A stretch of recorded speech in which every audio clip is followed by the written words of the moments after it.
ప్రజల పత్రిక నిరంతరం ప్రజలకి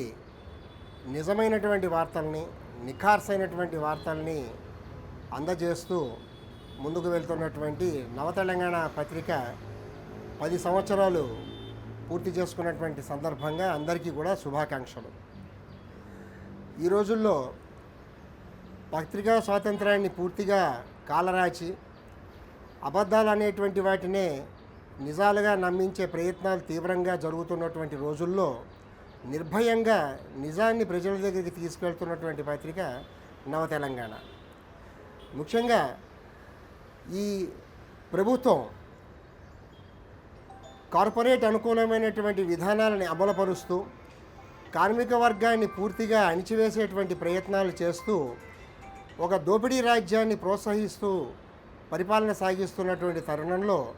అటువంటి ప్రభుత్వానికి ధైర్యంగా ఎదుర్కొంటూ సంపద సృష్టికర్తలైనటువంటి కార్మికుల యొక్క పోరాటాలని నిర్భయంగా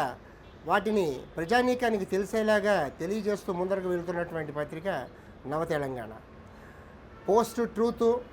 తర్వాత సెన్సేషనలిజం అనేటువంటిదే జర్నలిజం అనేటువంటి పేరుతో చలామణి అవుతున్నటువంటి రోజుల్లో అటువంటి ప్రలోభాలకి లోనవ్వకుండా అసలు నిజమైనటువంటి జర్నలిజం ఏంటి, నిజమైనటువంటి నిజాలని ప్రజల దగ్గరికి తీసుకువెళ్ళాలి అనేటువంటి ఒక సంకల్పంతో నిర్భయంగా సాగుతున్నటువంటి పత్రిక పూర్తిగా కార్మిక వర్గ పేద ప్రజానీకం యొక్క పక్షపాతిగా నిలిచి ప్రజానీకం తరఫున ప్రభుత్వాన్ని ధైర్యంగా ఎదుర్కొంటూ ప్రభుత్వ విధానాలను ఎండగడుతూ ప్రజానీకాన్ని ఉత్తేజపరుస్తూ చైతన్యపరుస్తున్నటువంటి నవతెలంగాణ పత్రిక తన ఈ గమనాన్ని ఇలాగే దిగ్విజయంగా 10 కాలాలు ముందరికి తీసుకువెళ్తూ ఉండాలని చెప్పి మనస్ఫూర్తిగా ఈ సందర్భంగా నేను ఆశిస్తున్నాను.